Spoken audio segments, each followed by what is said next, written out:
There are moments in life that divide everything into before and after. For Kevin, that moment came on an ordinary day 13 years ago. Just an ordinary day that turned into the day that changed everything. He was young, he had dreams, he had plans for his future, the kind of plans we all make when we think we have all the time in the world. And then, in an instant, everything shattered. It started with a broken leg.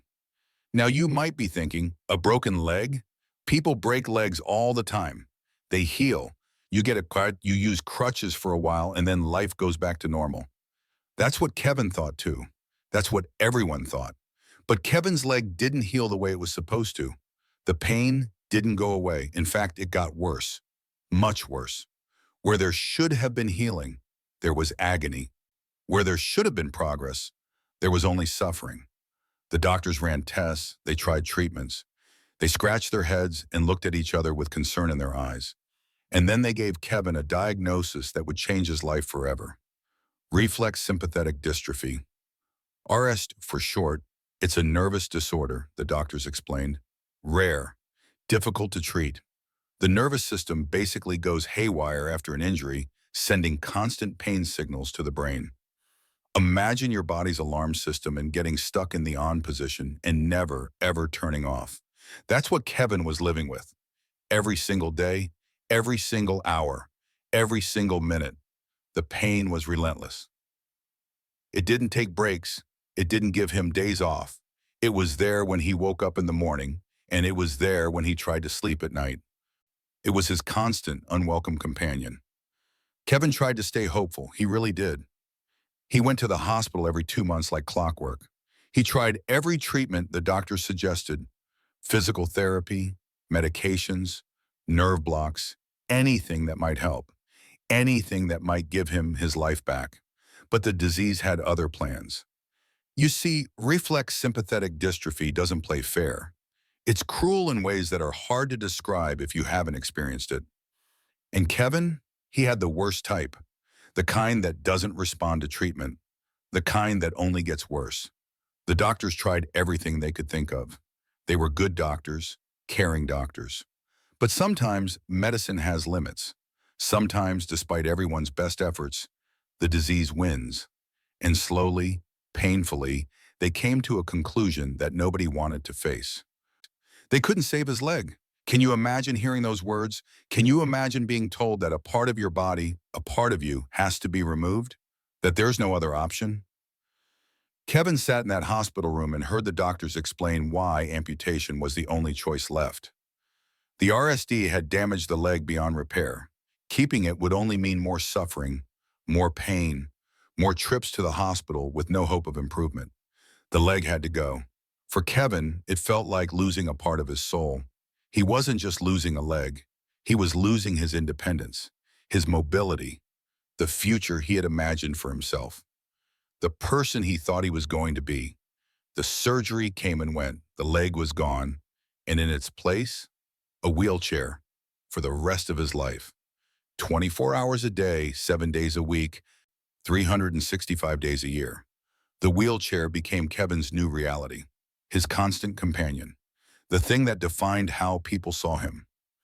Let me tell you something about living in a wheelchair when you're young. It's not just about the physical challenges, though those are real enough. It's about how the world looks at you differently. People stare. Some try not to, but you can feel their eyes on you anyway. Some people talk to you louder, as if losing your leg also affected your hearing. Some avoid eye contact altogether, like disability might be contagious.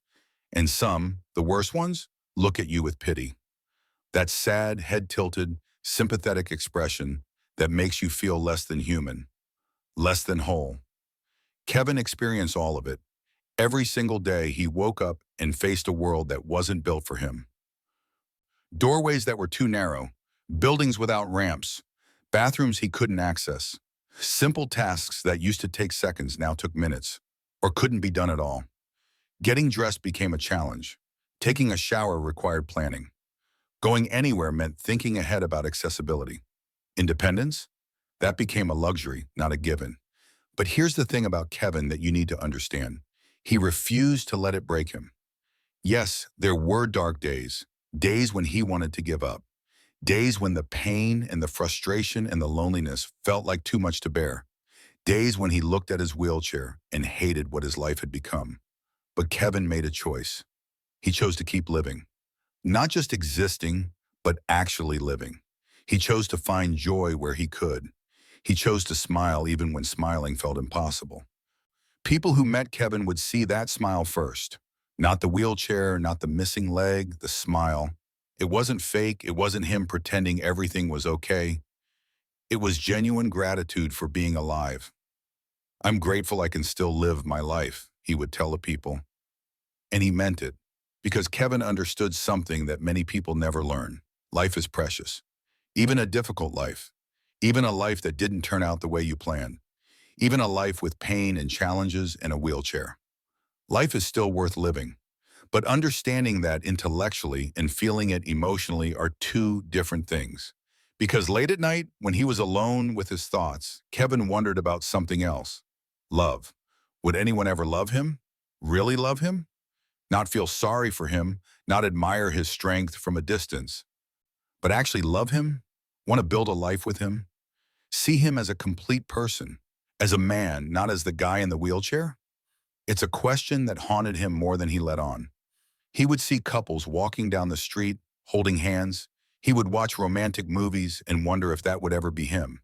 He would go to weddings and smile and celebrate, while a quiet ache grew in his chest. Because how do you date when you're in a wheelchair? How do you approach someone you're attracted to? How do you get past the voice in your head that says, why would anyone choose this? Why would anyone choose a life with someone who needs a wheelchair? Who can't do all the things other people can do? The loneliness was sometimes harder to bear than the physical pain. Kevin wasn't looking for pity. He didn't want someone to love him out of obligation or sympathy. He wanted what everyone wants, to be loved for who he is, to be chosen, to be desired, to be seen as whole even though he felt broken. But as the months turned into years, that hope began to fade. He started to accept that maybe love wasn't in the cards for him. Maybe his life would be about other things: friendship, family, small joys, making peace with solitude. It wasn't the life he had dreamed of, but it was the life he had.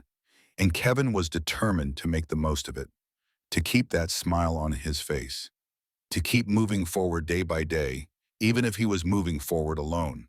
He had no way of knowing that everything was about to change.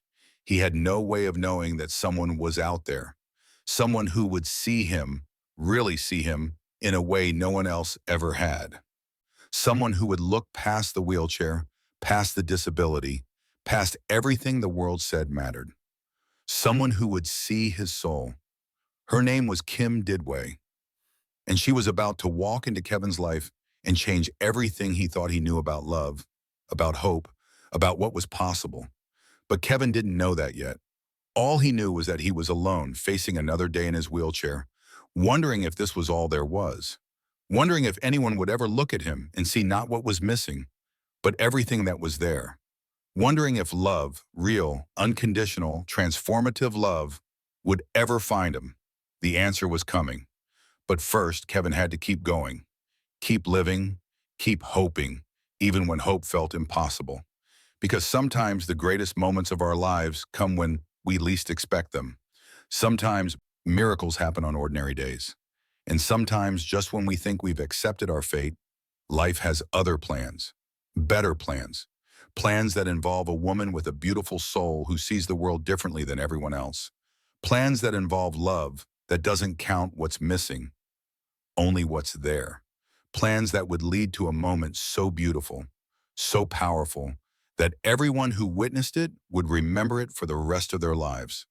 But we're getting ahead of ourselves. This is still the hard part of the story, the part where Kevin is alone, struggling, wondering if his life will ever be more than survival. This is the part where he's learning to be strong, to be grateful, to be at peace with his reality. This is the part where he's becoming the man Kim would fall in love with. Because here's the truth: the struggles we face, the pain we endure, the challenges we overcome, they shape us. They make us who we are. They build character and strength and depth. Kevin's years in that wheelchair, his battles with pain, his journey through loneliness, none of it was wasted. It was all preparing him for what was coming. It was all leading him to her, to Kim, to a love story that would prove that the wheelchair didn't define him, that disability doesn't diminish worth, that true love sees beyond the surface to the heart of a person. But Kevin didn't know that yet. All he knew was that he was tired. Tired of pain, tired of being alone, tired of wondering if this was all his life would ever be. What he didn't know, what he couldn't know, was that someone was out there right now living her own life, on her own journey, moving toward the exact moment when their paths would cross. Someone who would look at him and see not a man in a wheelchair, but simply a man worth loving, a man worth everything. Kevin's life was about to change in ways he never imagined possible. The darkness was almost over. The light was coming, and her name was Kim. They say that when you meet the right person, you just know that it feels different, that something inside you recognizes something inside them, that the universe itself seems to shift just a little to make room for what's about to happen. Kevin had heard people say things like that his entire life.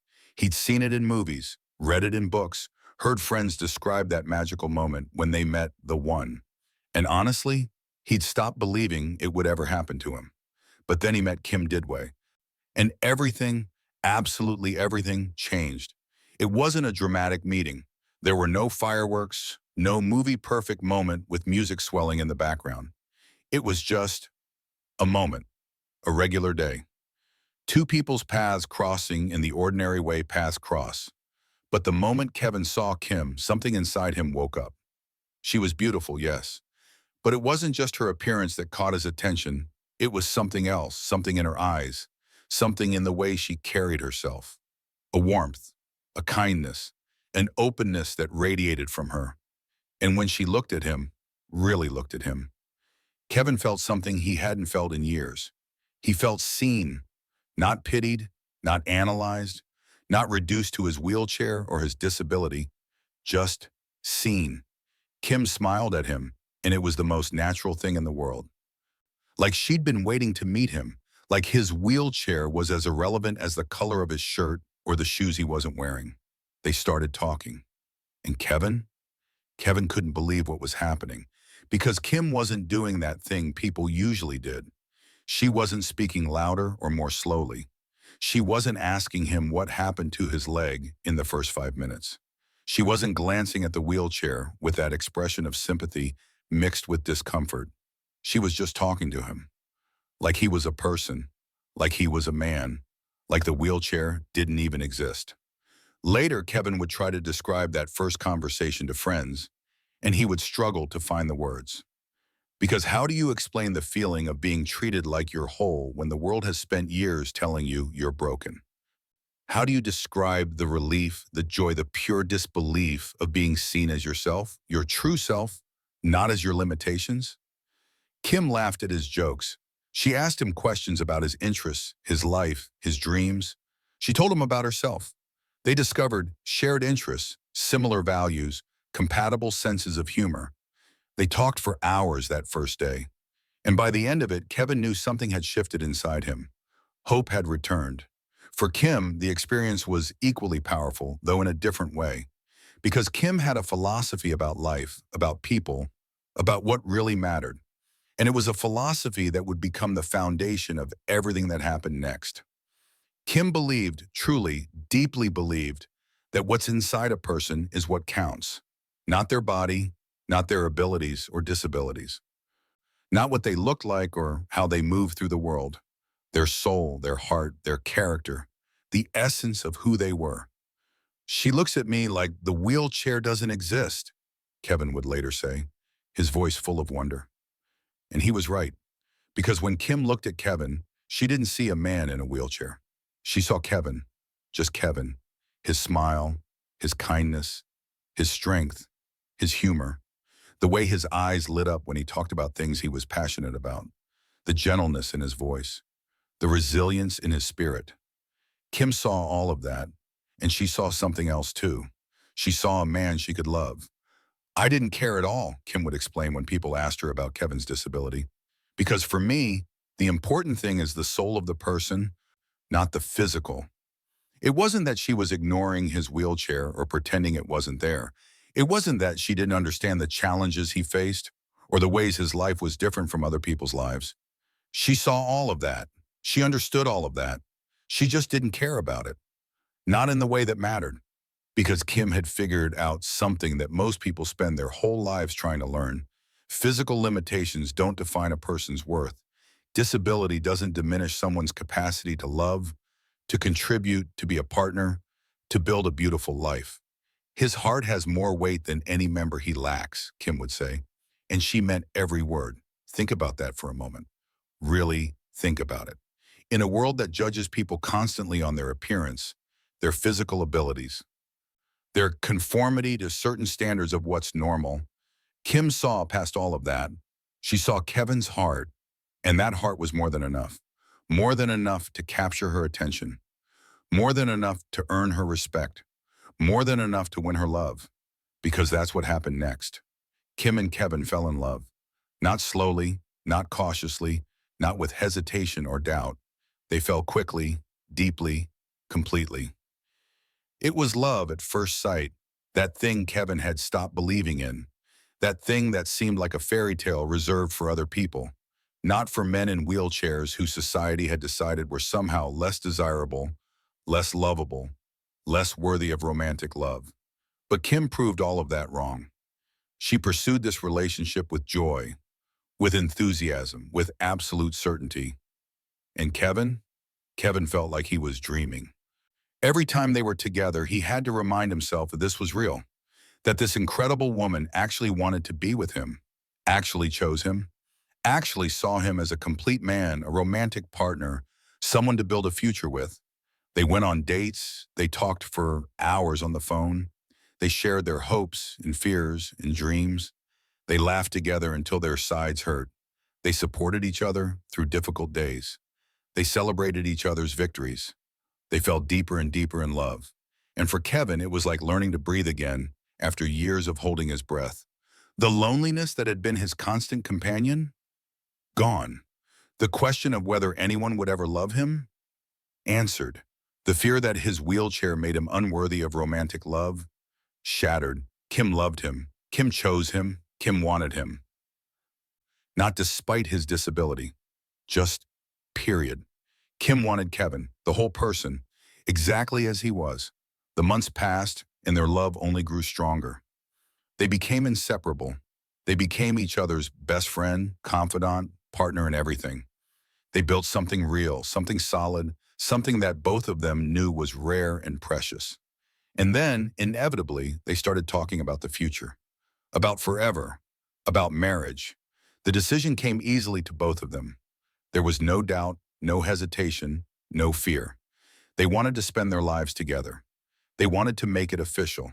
They wanted to stand before their friends and family and declare their love to the world. Well, Kevin thought with a private smile, I'll be sitting, but that's okay.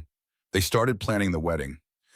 And this is where the story takes a turn that no one, especially Kim, saw coming. Because Kevin had a secret, a beautiful, incredible, impossible secret. Behind Kim's back, while they were picking out flowers and choosing music and sending invitations, Kevin was doing something else. He was visiting a physiotherapist, in secret. He was training with bone prosthesis, learning to stand, learning to walk, learning to do something he hadn't done in 13 years.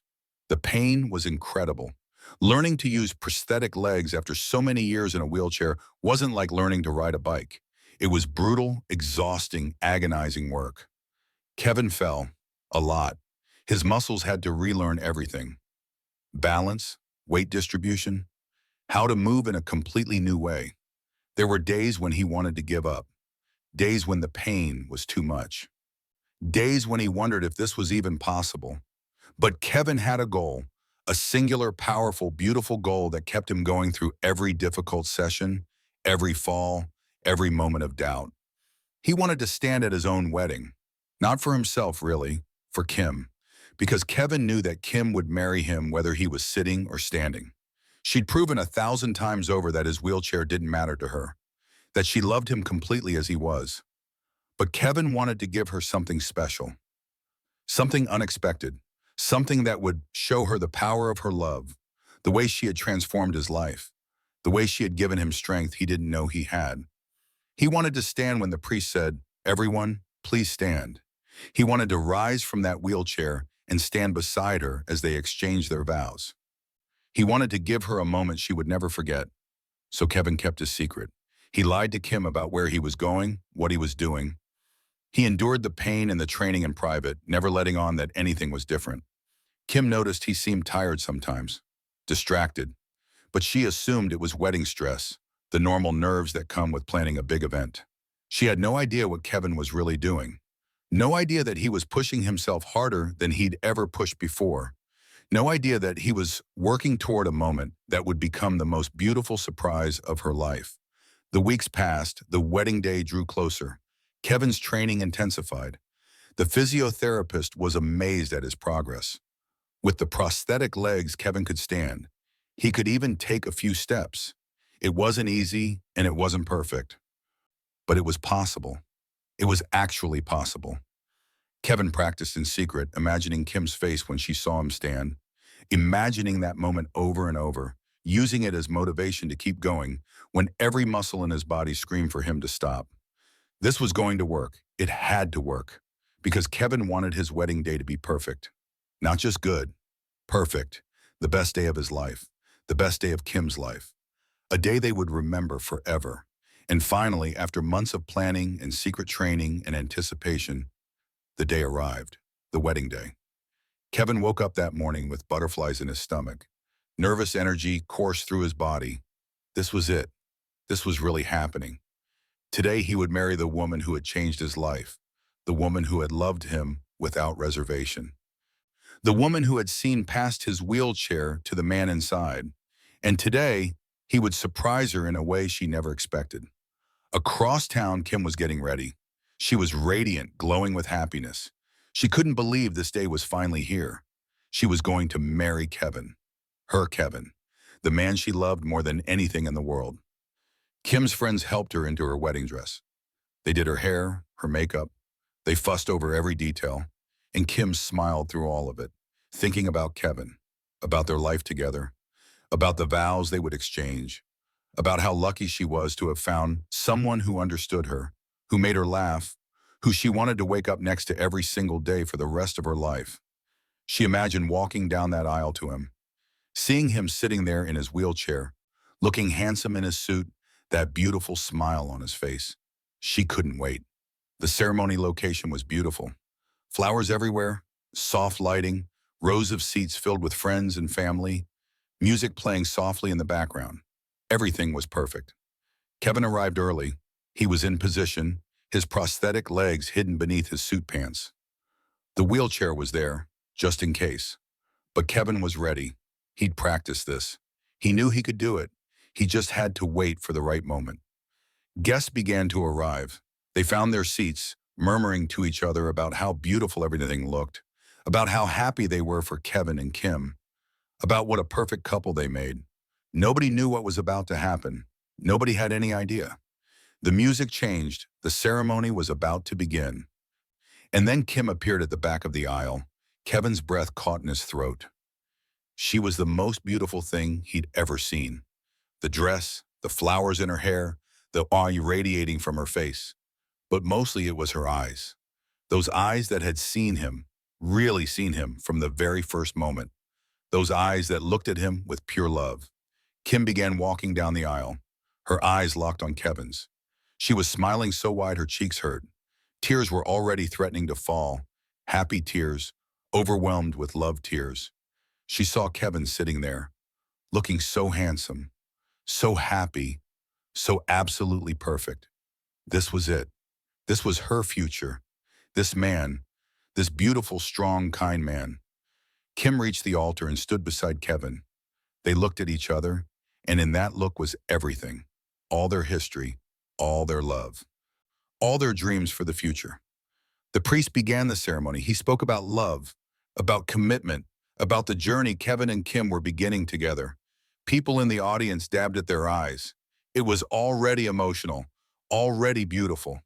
And then the priest said the words Kevin had been waiting for. "Everyone, please stand." The guests rose from their seats, and then something happened that nobody, absolutely nobody except Kevin, expected. Kevin began to rise too. Slowly, carefully, Kevin stood up from his wheelchair. For the first time in 13 years, Kevin was standing.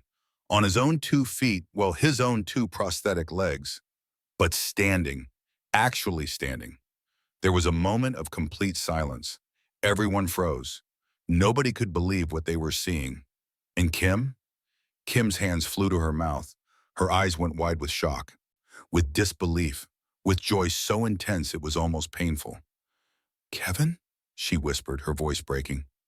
Kevin was standing. Her Kevin was standing. How? When? What? None of it made sense. Kim's mind couldn't process what her eyes were seeing. And then the tears came.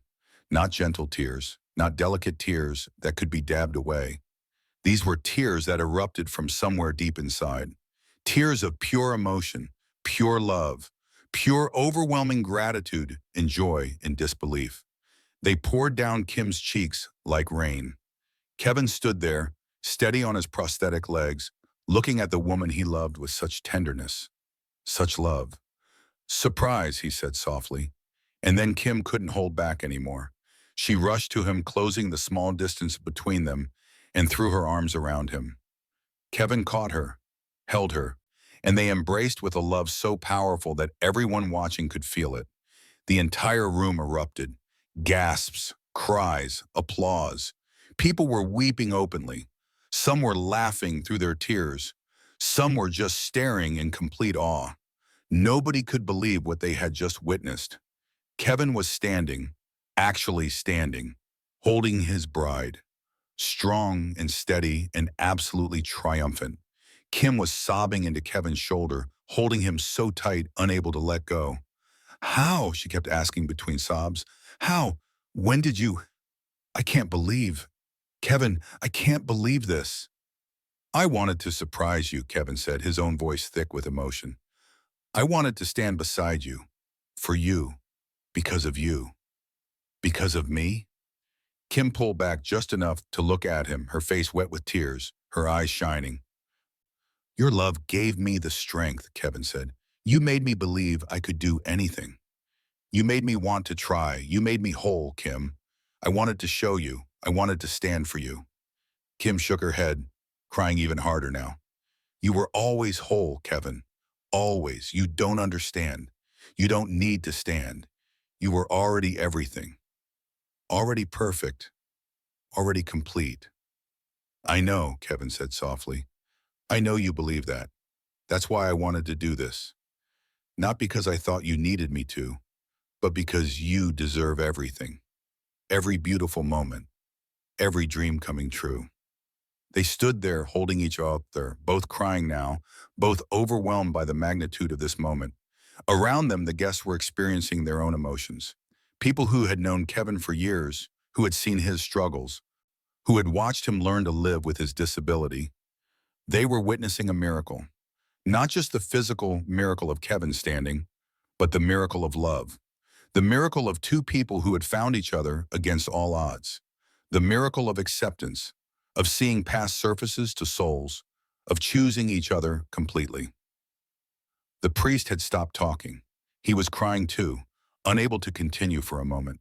Eventually, Kevin and Kim separated slightly, though Kim kept one hand firmly on Kevin's arm, as if she needed to keep touching him to believe this was real.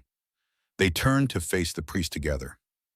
Side by side, both standing, the ceremony continued. But nobody was really listening to the words anymore. Everyone was still processing what they had witnessed, still feeling the emotional impact of that moment when Kevin rose from his wheelchair. When Kevin and Kim exchanged their vows, their voices were thick with emotion. When they exchanged rings, their hands were shaking. When the priest finally said, "You may kiss the bride, stay down," the kiss was tender and passionate and full of promise.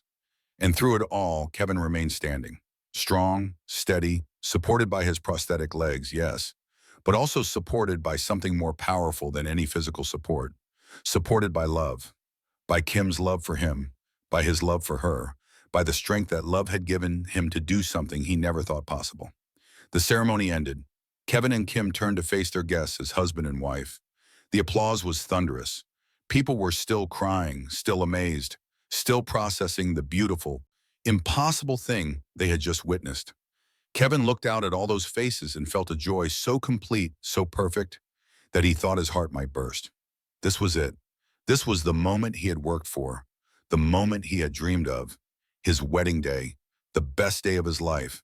Not because he was standing, though that was incredible, not because of the ceremony or the location or any of the external details, but because he was marrying Kim, because he had found someone who loved him truly, completely, without reservation, because he had found his person, his partner, his home. Kim squeezed his hand and Kevin looked down at her, his wife, his beautiful, incredible wife. "I love you," she whispered. "I love you too," Kevin whispered back. And in that moment, everything was perfect. Later, Kevin would return to his wheelchair. The prosthetic legs were for special occasions, not for everyday use. The training had been specifically for this moment, this day, this surprise, but that didn't matter. Because Kevin had proven something, to himself, to Kim, to everyone watching. He had proven that love gives us strength we didn't know we had. He had proven that when you're loved truly, when you're loved completely, you can do incredible things. He had proven that limitations are sometimes just challenges waiting to be overcome. And most importantly, he had proven that Kim was right. The physical body doesn't define a person's worth. Disability doesn't diminish someone's capacity for love, for strength, for triumph. What matters is the heart, the soul, the person inside. Kevin had always been whole. Kim had seen that from the beginning, but now Kevin saw it too. The wheelchair didn't define him. It never had. It was just a tool, a way of moving through the world. Kevin was defined by his resilience, his kindness, his strength, his capacity to love and be loved. And now, standing at his own wedding, holding his wife's hand, Kevin felt something he hadn't felt in 13 years. Complete. Not because he was standing, but because he was loved. Because he had found Kim. Because he had learned that true love doesn't see what's missing. It only sees what's there. And what was there in Kevin, in Kim, in the love between them, was everything. Absolutely everything. The reception that followed was joyous. People kept coming up to Kevin and Kim, hugging them, congratulating them, marveling at what had happened. But Kevin and Kim barely noticed. They only had eyes for each other. They danced, with Kevin back in his wheelchair, Kim sitting on his lap, both of them laughing and spinning and completely, perfectly happy. They cut the cake, they made toast, they celebrated with their friends and family. But the real celebration was happening in their hearts, because they had found each other. Against all odds, despite everything that could have kept them apart, they had found each other. And they had built something beautiful, something real, something that would last. As the evening drew to a close, Kim leaned over and kissed Kevin's cheek. "Thank you," she whispered, "for the surprise, for standing, for everything." Kevin smiled. "Thank you," he whispered back, "for seeing me, for loving me, for being you." "Always," Kim said. "Always," Kevin agreed. And that was the promise they made to each other. Not just in their wedding vows, but in that quiet moment at the end of their perfect day. Always, through everything, no matter what. They would stand together, sometimes literally, sometimes figuratively. They would face life's challenges side by side. They would love each other completely, wholly, without reservation. Because that's what true love is. It's seeing the whole person. It's choosing them every day. It's finding strength in each other. It's standing together, even when standing seems impossible. Kevin and Kim had found that love, and it was the most powerful drug in the world. More powerful than any medicine. More powerful than any disability. More powerful than any challenge or obstacle or limitation. Love had given Kevin the strength to stand, but more importantly, love had given him a reason to stand. Love had given him Kim, and that was everything. Kevin and Kim's story reminds us that love is not about perfection. It's not about having all the right parts or meeting all the right criteria.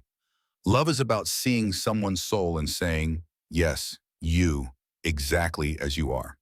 It's about giving each other strength, about believing in each other's possibilities, about standing together, in whatever way that means for you. Kevin stood on his wedding day, and it was beautiful. But he was already standing tall in Kim's eyes long before that moment. Because true love doesn't measure worth by physical ability. It measures it by the size of someone's heart. And Kevin's heart? It was more than big enough, more than strong enough, more than everything Kim could ever want or need. That's the real miracle of this story, not the standing, the loving, the seeing, the choosing. That's where the magic lives.